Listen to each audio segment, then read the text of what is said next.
Hello, welcome to another month of TBR Bakery. I can't believe it's already November. Like, where is this year going? I am super excited to play this month's round. Last month went really well, especially with all the readathons and stuff I was participating in. So I'm super excited. I had a great reading month in October. I have had a pattern the past few months, it would seem. August was a really great reading month for me. September was not so great of a reading month for me, quantity wise. And then October has been a really great reading month for me as well. So I'm wondering if November is not going to be such a great reading month. But I guess we'll have to wait and see how it goes. So I'm super excited to be playing TBR Bakery again.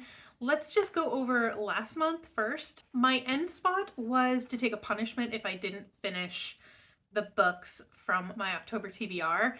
And I am happy to say that I do not need to take a punishment. I have finished pretty much my entire TBR. The only one that I have left is The Love Hypothesis, but I have already started it and it seems to be a quick read, so I might not finish it by the end of the month, but I am definitely going to be a decent way through it before then. So that's that, no punishment. So to go over the books that I read in October really quick, I had in no particular order because I just have my reading journal and I don't have that written down. For TBR Bakery, I had Spy Family Volume 3 for ebook. I finished it. It was, I think, the first thing that I finished in the month.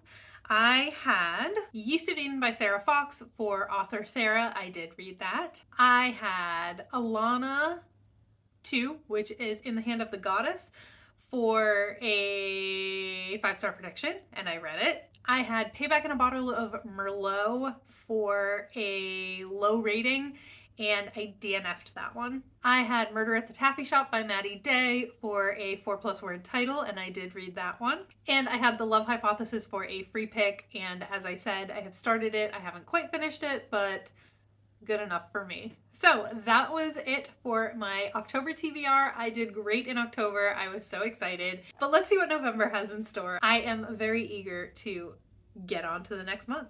Without further ado, let's get into November's rolls. Roll number 1 is a 7. And we have a donut. Pretty cover. So roll number 1 got us a donut and it got us a book with a pretty cover. For this, I am doing a repeat because it's just such a pretty cover and it's the book that won't get finished for me. So I'm just going to keep putting it on TBRs until I get through it. And that is The Liar's Knot by M.A. Carrick. You cannot tell me that these covers are not beautiful. Like, do you see that? It's gorgeous. This is the second book in the Rook and Rose trilogy by M.A. Carrick. The third book actually came out in August, and I already have it on my shelf, so I would like to finish this one so I can read that one. The first book in this series is The Mask of Mirrors. This is a fantasy series with a Venetian-inspired setting and tarot-based magic, as well as dream magic. And we are following our main character, Ren, as she is trying to con her way into one of the family, like the noble families in this society. And that's kind of just the start. It goes very far from there, but that is all I can really say without spoiling the story for you. I think the story is fascinating. I think the characters are interesting, and the writing is good. It's a slow kind of writing. Like, it's a slow kind of pace, I feel like, but it's very intriguing. And if you like fantasy and you haven't given this a try, you definitely should. Again, the first one is The Mask of Mirrors. This is book 2. Roll number 2 is an 8. And that's Cake Slice. Steal a book. So I go to somebody else's TBR video and pick a book from there. Okay, we are moving right along here. Roll number 2 got us a Cake Slice, and that was to steal a book from someone else's TBR. Now, I have not watched any November TBRs yet, so this is a little bit of a cheat, but I am almost positive that there is going to be at least one person with this book on their TBR. So for Steal a Book, I am going to be reading Iron Flame by Rebecca Yaros. I'm sure this will be on someone's TBR. Like I said, this is book 2 in the Empyrean, is that what it is, series. The first book was Fourth Wing. Everybody was reading it. Well, not everybody was loving it. I personally didn't like love it, but I liked it enough to continue. I did already pre-order this book, so I will be getting it. And I'm excited to see where we go with this. My gripes about Fourth Wing. That's not what this video is, but that's what we're going to talk about right now for a couple minutes. No spoilers, of course, but my problem with Fourth Wing is when you have a character like Xaden, that is my absolute 100% without a doubt favorite type of character when it comes to like enemies to lovers types of stories, which is my favorite trope. So basically, if you have that character in an enemies to lovers book, it should be an automatic 5 stars. Fourth Wing was basically a 3-star book for me. A lot of the scenarios, like a lot of the stakes, it was like high stakes, but the stakes didn't make sense. Like things were happening for no reason, like no imaginable, like understandable reason. Like killing off a bunch of recruits before they've even started war college. Like, what is that about?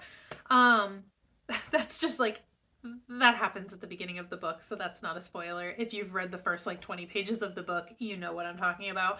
But things like that just keep happening. Like there are stakes for reasons, and those reasons are never really fleshed out. There's a lot of tropes shoved into this book for no reason, like just to say they're there. And also, the enemies to lovers, from what I've heard, this is supposed to be like a 6 or 7 book series. So the fact that the enemies to lovers progressed so far already, I'm not really happy about that. I would have preferred much more of a slow burn, but I kind of averaged it out between all of my gripes with the story, but also Xaden. I ended up giving it 4 stars, and I am interested in continuing. The ending gave me enough of a cliffhanger that I want to know what happens. So I'm going to give it another book. We'll see how it goes. And like I said, I haven't seen it on anyone's TBR yet, but I'm sure it will be. So I can't name who I'm stealing it from, but I'm stealing it from multiple people, I'm sure. Roll number 3 is a 10.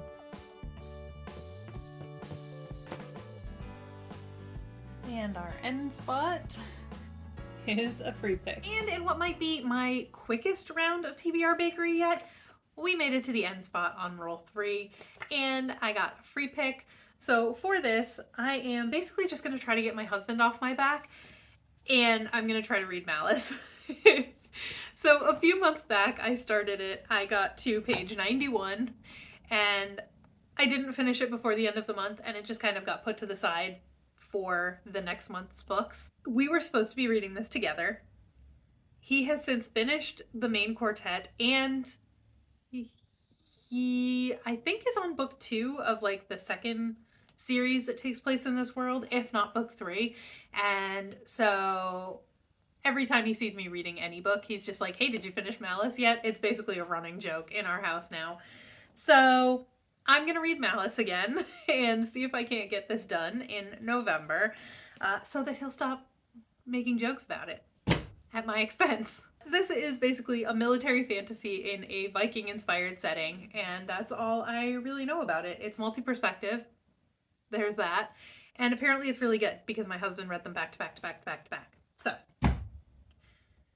back to back to back to back to back. There's only 4, so he didn't read 5. Well, I mean, technically he did start right in on the next series, so there you go. That was the quickest game of TBR Bakery ever. You know why it's the quickest game of TBR Bakery I've ever played?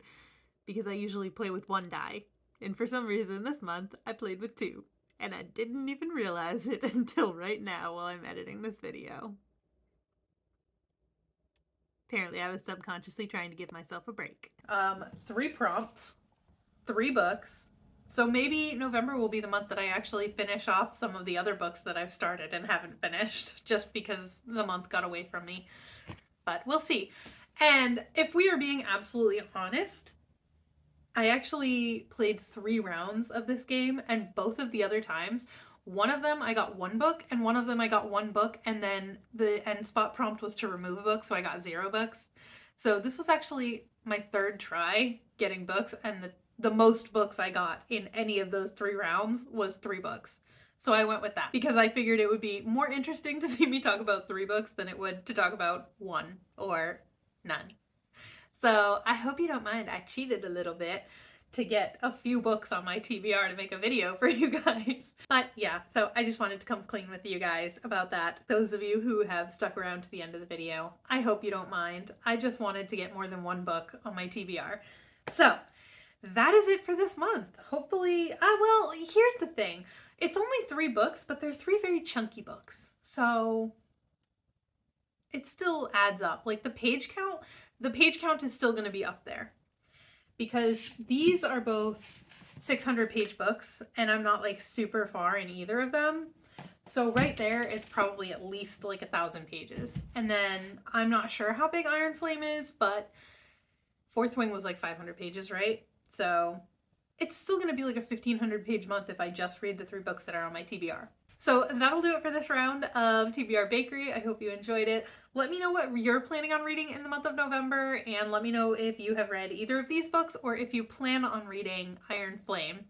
And also, because I went on a little bit of a rant, what did you think of Fourth Wing if you read it? Let me know, and I will see you in the next video. Bye!